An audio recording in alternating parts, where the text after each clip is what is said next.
മുല്ലപ്പെരിയാർ അണക്കെട്ടിന്റെ 4 ഷട്ടറുകൾ കൂടി തമിഴ്നാട് തുറന്നു. ജലനിരപ്പ് ഉയർന്നതിനെ തുടർന്നാണ് ഷട്ടറുകൾ തുറന്നത്. പെരിയാർ തീരത്തുള്ളവർക്ക് ജില്ലാ കളക്ടറുടെ ജാഗ്രതാ നിർദ്ദേശം. കൂടുതൽ വിവരങ്ങളുമായി സമീർ വാഴങ്കോട് ചേരുകയാണ്. സമീർ, മറ്റു വിവരങ്ങൾ? ജോജിറ്റ്, ഇന്ന് പുലർച്ചെ 4:00 ആദ്യം 2 ഷട്ടറുകളും അതിനുശേഷം 5 മണിയോടുകൂടി 2 ഷട്ടറുകളും അടക്കം 4 ഷട്ടറുകളാണ് തമിഴ്നാട് തുറന്നിരിക്കുന്നത്. വൃഷ്ടിപ്രദേശത്ത് മഴ തുടരുന്നതോടൊപ്പം തന്നെ ഉൾവനങ്ങളിൽ ശക്തമായ മഴയുണ്ട്. ഇതേ തുടർന്ന് നീരൊഴുക്ക് ശക്തമായിരിക്കുന്നു. ഇതേ തുടർന്നാണ് 142 അടിയിലേക്ക് ജലനിരപ്പ് ഉയരുന്ന പശ്ചാത്തലം കണക്കിലെടുത്തുകൊണ്ട് തമിഴ്നാട് 4 ഷട്ടറുകൾ തുറന്നിരിക്കുന്നത്. തമിഴ്നാടിന്റെ ഭാഗത്തു നിന്നും ഇത് വലിയ രീതിയിലുള്ള നിയമ ലംഘനങ്ങളാണ് തുടർച്ചയായി ഉണ്ടായിക്കൊണ്ടിരിക്കുന്നത്. രാത്രി സമയങ്ങളിൽ ഇത്തരത്തിൽ ഷട്ടറുകൾ തുറക്കരുത് എന്ന് കാണിച്ചുകൊണ്ട് തമിഴ്നാടിനെ കേരളത്തിന്റെ ആശങ്ക അറിയിച്ചിരുന്നു.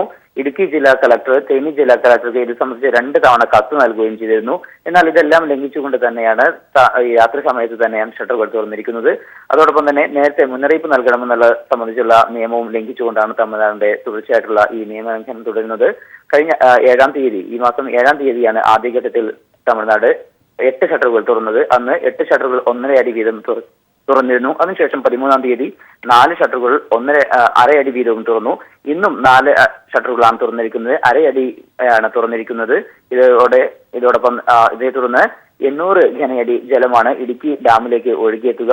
അതേസമയം തന്നെ ഇനിയും മഴ തുടരുകയാണ് എങ്കിൽ കൂടുതൽ ഷട്ടറുകൾ തുറക്കും എന്നുള്ള കാര്യം കൂടി അവർ വ്യക്തമാക്കുന്നുണ്ട്.